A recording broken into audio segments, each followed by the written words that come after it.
Good morning, guys, and welcome to another road trip video. It almost seems like I just have a thing for road trips, and the truth is I do. So if you guys haven't followed the channel, this is my 2014 Ford Raptor that I'm in right now that I just bought. I actually bought it in Florida, and I'm driving it back to Ohio, which is just a hair over 1,000 miles. And so I want to document the trip with you guys because for some reason I like to document kind of like road trips and kind of first impressions, because what I did when I bought my M3 in Arizona, drove it over to Ohio, 2,000 miles, kind of the same thing. And the M5, I've taken on many road trips as well. So I wanted to make sure I documented kind of sort of first impressions and how the truck is on the highway and how it is to travel, and how I like to road trip. So you probably can't tell the difference outside, but I actually just crossed into Georgia. Florida is such a long state, you kind of forget. So it's about to be 8 a.m. and I've been driving since like 3:56. So I've been driving almost exactly 4 hours, and I stopped once. So what I like to do is get up at like 4. I don't have any coffee or any food or anything. I drive for like 2.5 hours and then I stop. So as you guys can see, we've got almost 400 miles left on this tank, which I just filled up not too long ago. And the truck is doing really good. You know, it handles much different than a car, as you would expect. And unfortunately, you know, my wings are kind of clipped here. You know, we're pretty much close to 80. I just clicked this to set it. We'll speed up a little bit just to get right to 80 miles an hour. And the truck is pretty happy, you know, no hand on the wheel, drives dead straight. And yeah, it's good. I got my little phone holder there, which is really cheesy and ugly, but I do like it on long trips. I can put the maps on it. And what's nice is there's so much room. I've got my map here to, it says 4 hours, 50 minutes, and that's to Charlotte. And you might say, Brandon, why did you map it to Charlotte? And the truth is I normally map it to my house, so I know exactly how far it's gonna be, which is about 16 hours. But I mapped it to Charlotte because we're picking up a mod for the Raptor already. So it really works out that not only is this person selling something that's on my way back to Ohio, but since I have a truck, I can fit the modification. If I had a car, I'm not sure I'd be able to actually fit it in the car that I want to modify. So I'm not gonna give it away yet. I might have mentioned it in another video, so you guys are gonna have to stay tuned for that. Man, I love that color on the F-150. The painted bumpers and everything, man, that thing looks good. I will say I've only seen 2 fake Raptors so far. That's obviously not one of them, because it's completely stock, but there's only been 2 fake Raptors with the orange marker lights, and 1 Toyota Tacoma with the little orange lights, which not a fake Raptor, but you know, not really necessary on a tiny little pickup truck.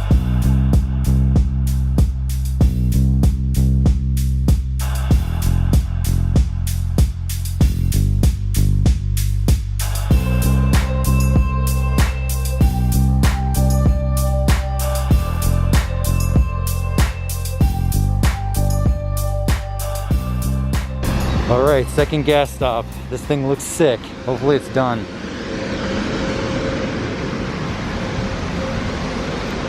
$30 gallons. She takes 36, so we're ready to go. Sick. There's a Gen 2 Raptor with a bike rack on it. That's sick. You're just like too cool for all of us now. Dude, the squad is... So it was a successful transaction for the Raptor mods that I picked up in right outside Charlotte. The guy Mark, really nice guy, willing to meet me right off the highway. It'll be one of the most notable truck mods. I'll have to do it. I have a lot going on, but in the next few weeks, hopefully I'll have time to put it on the truck. So awesome, that was good. And also, he has a ruby red 2014 Raptor with the beadlocks and everything, so it was really cool. I didn't know that he had the same spec. For some reason I thought he like sold the truck like the way that the listing read.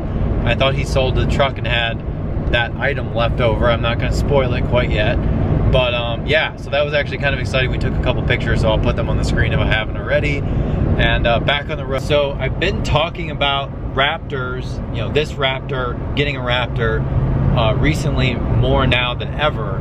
And of course, now that I have one, of course, I'm continuing to talk about it. And one of the things that I mentioned is fitting it in my garage. So some of you might be asking, if I haven't already addressed it, the length and the width is fine, it'll be tighter, but the height is my concern. The Raptor, according to Google, this Raptor should be about 78.5 inches tall. That's according to Google, I don't know. And it is stock, as far as I can tell, everything's stock on this truck.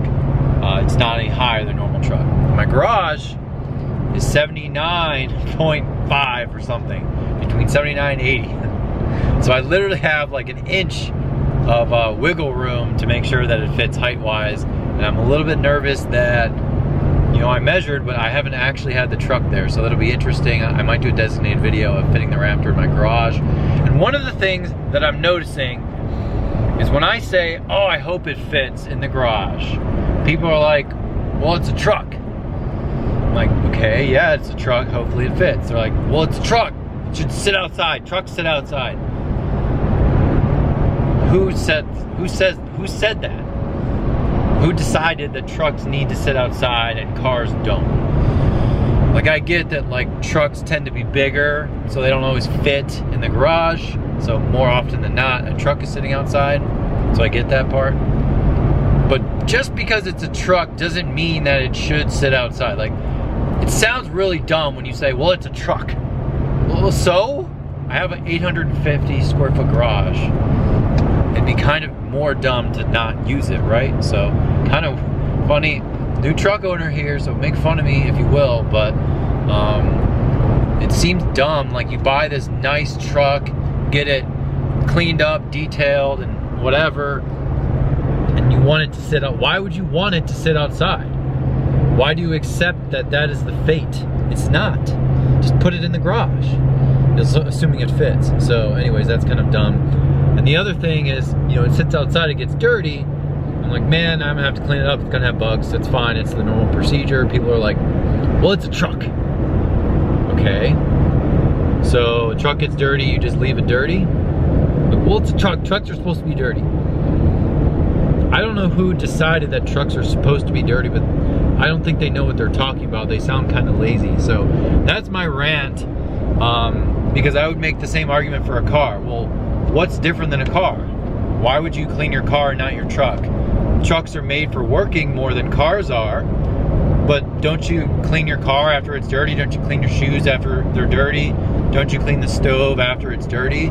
So why wouldn't you clean your truck? You clean your garage and your house and your floor and your walls and your bathroom, but you don't clean your truck? It makes no sense. So that's my rant. I've been driving for a long time, and that's my opinion on when you say, God, I want to start a movement of, it's a truck. I want to like have that with like a strike through and say it doesn't matter or something. I don't know. It's just really frustrating when people, I feel like people give up too easily. Like, well, it's a truck, so it's supposed to be dirty. Well, who even decided that? You did, because you're freaking lazy. So if you have a truck and it's dirty, just clean it. It's not that hard. So anyways, we're doing good. Rant is over. I think I'm gonna enjoy this thing. I like riling people up and being a new truck owner. Just like when I got the E46, I had certain things to say. People were like, oh, how can you say that? Or the M5, I had certain things to say. I just like to be honest and straightforward. You know, what's the point of fluffing it? It's not as exciting that way anyways. All right, guys, so I have a weird question for you. It seems like my truck only plays country music. It's like no other station works except for country.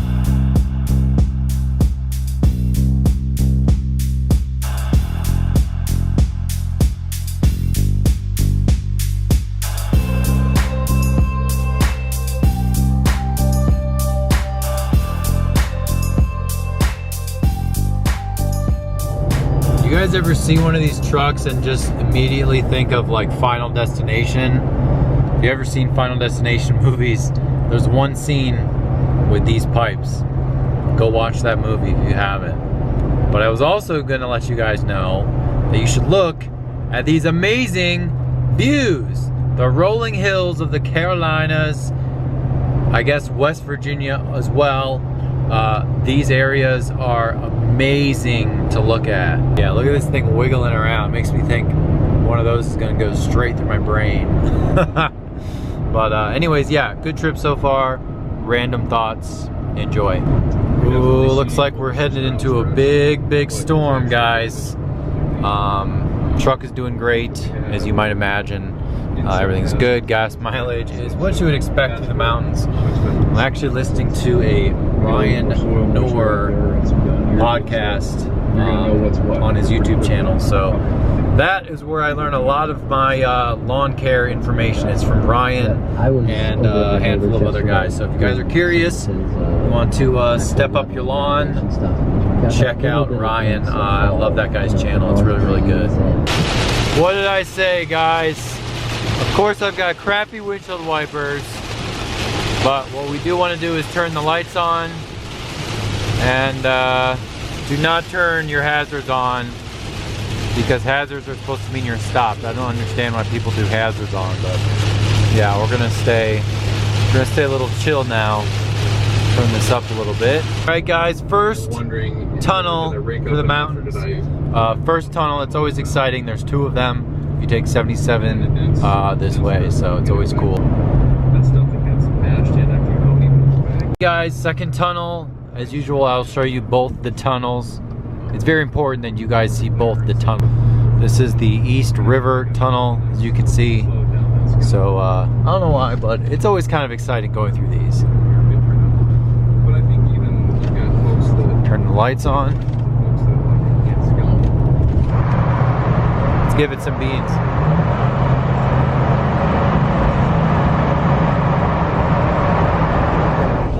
Larger lawn or something. West Virginia, here we are.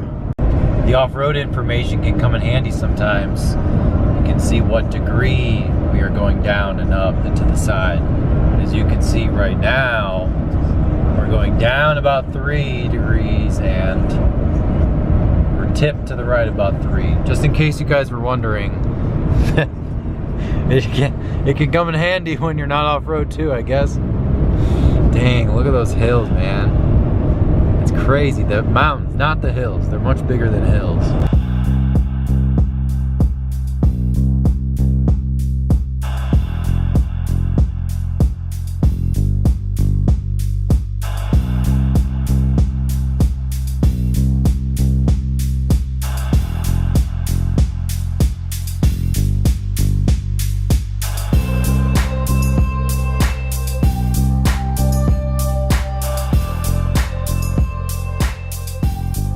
Guys, 1 hour and 50 minutes to go. We're on the back roads of Ohio. Of course, the way that it takes us is you get off the highway and you still have another 2 hours to go on these like back roads here. Actually, it's insanely beautiful. This is like sick. A lot of times when we're driving through here, when I come back, if I drive from Florida or wherever, it's dark. So I'm not actually used to driving this when it's so light out and you can see everything and all the farms and all that stuff. So it's actually really cool to actually be able to see all that now, because I either leave later in the morning, so of course it's dark, or like we make more stops or whatever. So I was actually pretty efficient with my trip. I only stopped twice. I stopped once at like 8 in the morning, and the other stop was around like 1 p.m. and right now it's like 5:30. So this truck has done amazingly. I don't want to like jinx it or anything, but the mileage is about 14 now, because doing like a nice 60 miles an hour is much more fuel efficient on something like this truck than like an 80 miles an hour. So of course it goes back up. It's gonna go past 14. I know for non-truck owners, that sounds really probably depressing, but it's a 6.2 V8, so it's kind of like, you know, what do you want? So anyways, I'm probably gonna wrap it up here because the last leg of the trip, I just get really focused and I wanna make sure I don't feel tired or distracted, and I don't wanna get stressed out about filming. But thank you for tuning in for the first official road trip with the Gen 1 Raptor. I really like this thing. It's still weird driving such a big vehicle. I always find that the right side is very, very close, if not on the line of the road, because I'm used to kind of positioning myself like a car, but now I have to kind of go a little closer to the middle of the road, if that makes any sense. So really good trip. Truck is full of really cool stuff from Obsessed Garage, and my grandpa actually gave me some of his stuff. He didn't really want some yard equipment, so I'll actually get some cool stuff for the garage and a truck mod. So you guys are gonna have to stay tuned for that. And comment below if you want to see special content on this truck. I'm not gonna do any like mud bogging or anything crazy like that, but we'll see how I feel. So anyways, thanks again for watching, guys. See you next time.